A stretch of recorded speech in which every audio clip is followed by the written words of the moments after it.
Welcome back to the channel. As you know, I love a bargain, and I think I've just picked one up from eBay. Got this for roughly half its retail price, advertised as not working. Well, let's see if we can open it up, see what it is, and fix it.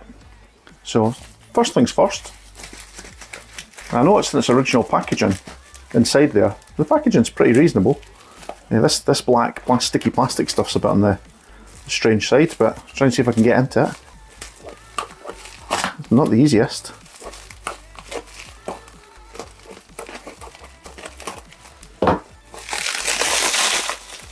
And we're in.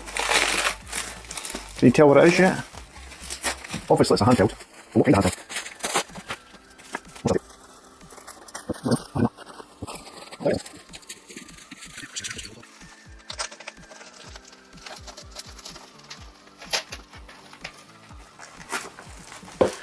That's got to do it, surely. Nope. Well, what I will say is, the person I bought this from's packaged it up well.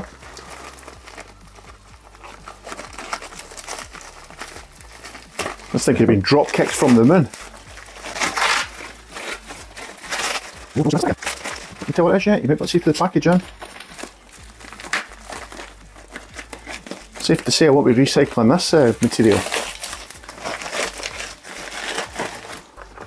So yes, it's a retro flag Raspberry Pi case. So this is the older model, it's compatible with the Pi Zero and the Pi Zero W. Although from what I've read online you can put a 02 in and that will work. So it's good. Seems good that the original packaging's there. Seems to come with a DC cable, which is good news. Well, let's just crack it open and see what's all in here. Okay.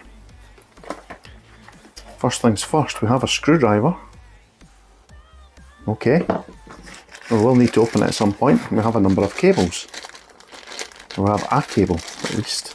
And what is that? Just open this up and see what's in here. We have the barrel jack USB powered cable and a little thing. That looks like a little USB caddy for putting your micro SD card in. For somehow I'll open this. I think you just slide the micro SD card in and you can mount this in the PC. I probably won't use that. What else? Nothing that side. And here, box is now empty. We have a little instruction manual, which I've seen most of this stuff online. So now the issue.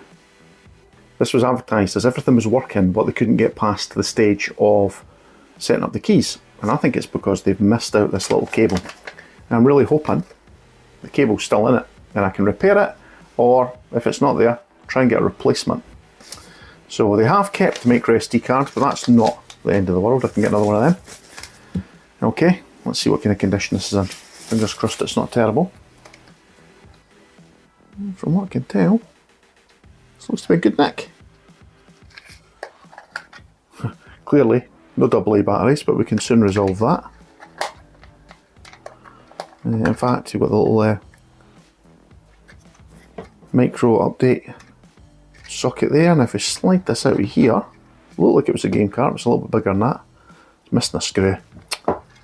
That's a bit lazy, eh? Advertised as not coming with an SD card, but we'll just check anyway because, well, why would someone sell something and just keep the SD card? And they have kept the SD card, but hey, it'll be some little 32 gig one or something. So, we have to open this up and see what the deal is. Because I think this in itself is okay. Feels alright button wise. So looks pretty good. Still got the original peel on it by the looks of it. So, let's open this up and have a wee look inside. And we'll even use the provided screwdriver, why not? It's just a shame it's missing that screw, and I can say that screw looks like it's been stripped a tiny bit. We'll just carefully remove it. Ah. Right screwdriver for the job though, fits perfectly.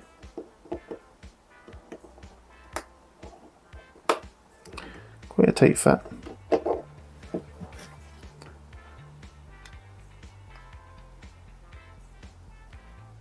Okay, it doesn't really want to come out, but we'll just Carefully take the others out, maybe they want to come out. That one's going out quite happily. Now I suppose ultimately missing one screw is not the end of the world, as long as it stays closed okay. That one doesn't want to come out either. So this case should just pop open, I think. And that it does. And, better news than that, I can see that the cable's still attached, so that's where our issue would be. So, what I paid for this, if this is a 0W, I'm not sure. Let's have a proper look at this Raspberry Pi Zero. If we can get it out of this little shell here. It seems to be very well stuck, and I think it's because of that little cover. Yeah, there it is, exactly what it was. So let's have a look. What have we got?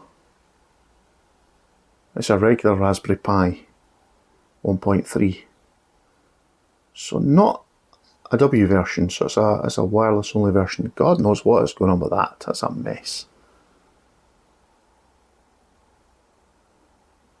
And it connects with these Pogo pins, so I was just wondering if maybe one was damaged or missing, but they all appear to be springing too, so that might be okay. Now this must have been bought all in one, because it's got a little piece of yellow tape, although I can see someone's tried to peel it off and fix it. So let's have a look. It could be the actual Pi that's the issue here. So what I'll do is I'll change the Raspberry Pi for one that I know works, and I'll come back to that in the next part of the edit. So, we now have an image. I've left the cap off the side of this while I was working on it. I've got a 128 gig card in here. I've installed RetroPie, so let's turn it on. I've got 3 AA's in it. Should come to life. Now I have a cursor. Yep, there we go. So it's now booting up. So what you have to do is you have to install the RetroPie image file.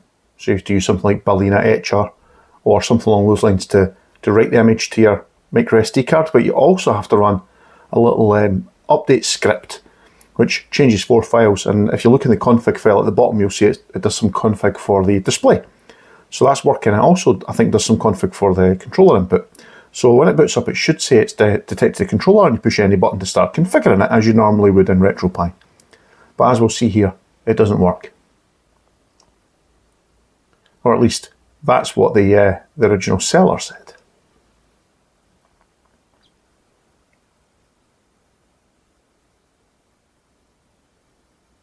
There we go. So it's added emulators, just the stock ones. There's no ROMs or anything installed yet. Now, one little tweak I will be doing is changing it from a Raspberry Pi Zero to a 0W, because I have one of them lying around. So here you go. And it says welcome.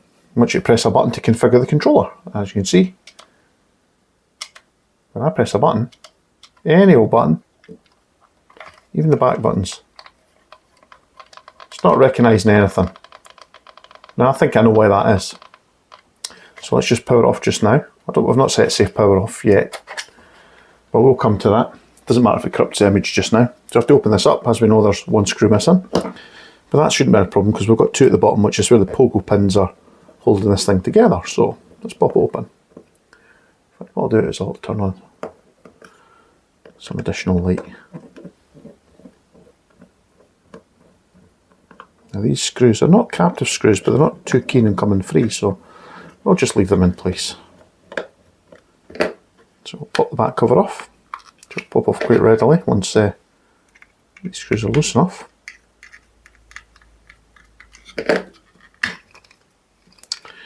Here we go. So this is the little controller board. There's a Raspberry Pi underneath, so we'll just lift it up by this end first, because you really should take the SD card out first, but I didn't. Put the SD card over there. So as you can see, there's a little tiny ribbon cable goes in there. This end looks pretty good. There's a row of Pogo pins which push down on the pins on the Raspberry Pi. So that gives you different input outputs. And it uses the micro USB to connect to this. So I presume this connection here is for the controller. And what I've noticed is it's a little bit broken. It's loose there, I don't know if you can see that. So what we're trying to do, it's wrecked. So what we're trying to do is ease that off. Now we're going to reuse the pads on the back here, and we're just going to solder them here, because if we look here,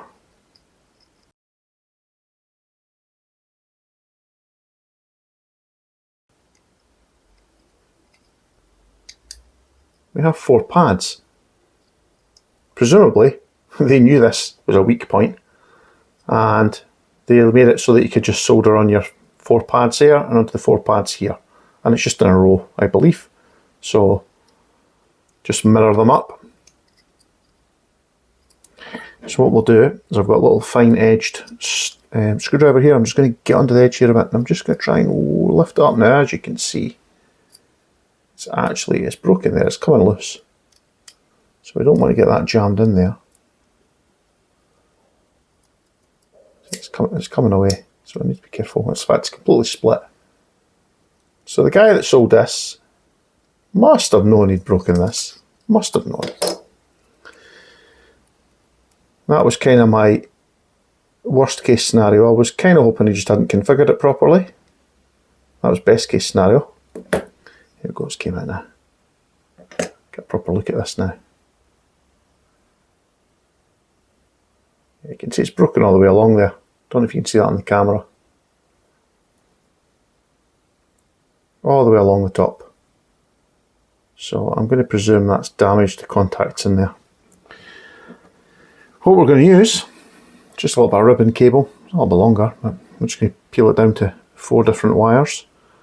Yeah, I'll get rid of that brown one, I think that looks a bit boring. Bye bye. We just need 4, so we'll stop at the green wire here.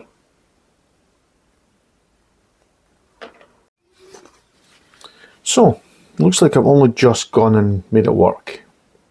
So what I did was I used slightly fatter, what's this, light on, oops.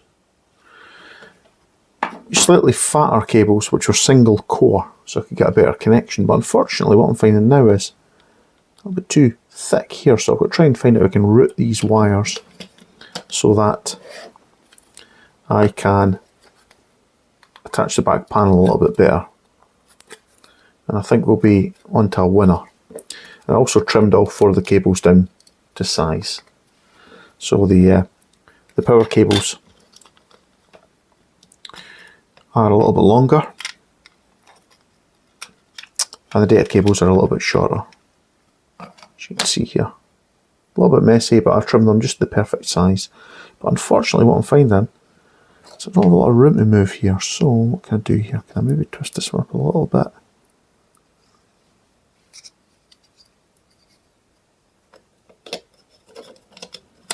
It does actually sit in okay, but when I try and put the back panel on, these wires are just a little bit too proud. So I'm thinking if I can just tweak this black one. I think it's the black one here that's the biggest issue, which is the earth cable. I could try twist it down the way, or I could try twisting it up the way, but I'm going to try twisting it up the way first, in. Like that. Still attached. And let's see if we can just drop this back in here. Got a bit tight fit. Ultimately though, I don't mind if it's tight fit as long as it works.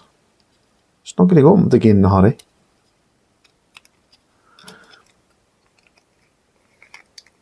You can see it's proud at this corner.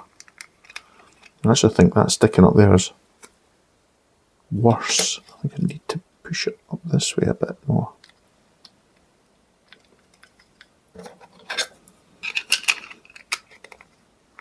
Perhaps.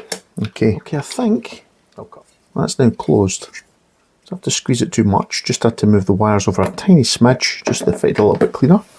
Let's clean all this out of the way just now. Let's just see if this works.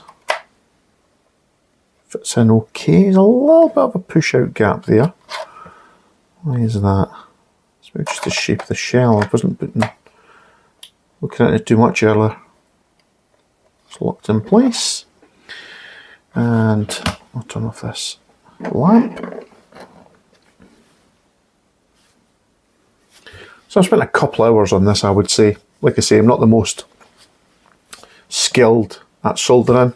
And I did initially used thin wires, which would have been ideal had they worked much thinner, but the core of the wire itself was really thin, and they were difficult to keep the wires together and tin them together. So using slightly thicker wire seemed to make a big difference. Single core wire actually is. So once I used that, whilst a little bit less easy to work with, it gave a better result. So let's see, hopefully it'll work.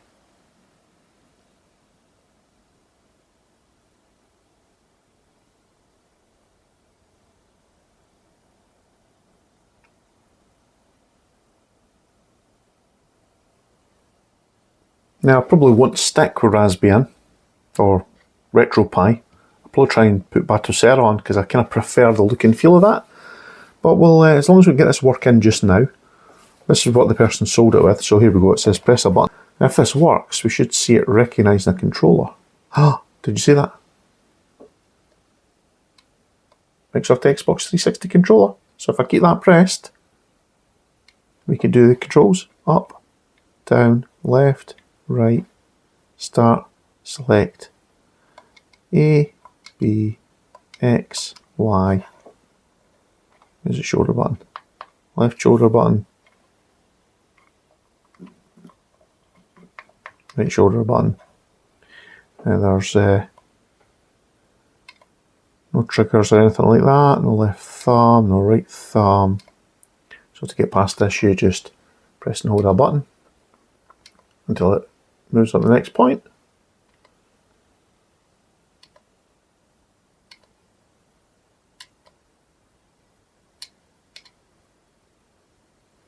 So it says, do you want to, you don't choose a hotkey button, so we're saying that, yep. Let's set it without a hotkey button. Here we are. We're in RetroPie.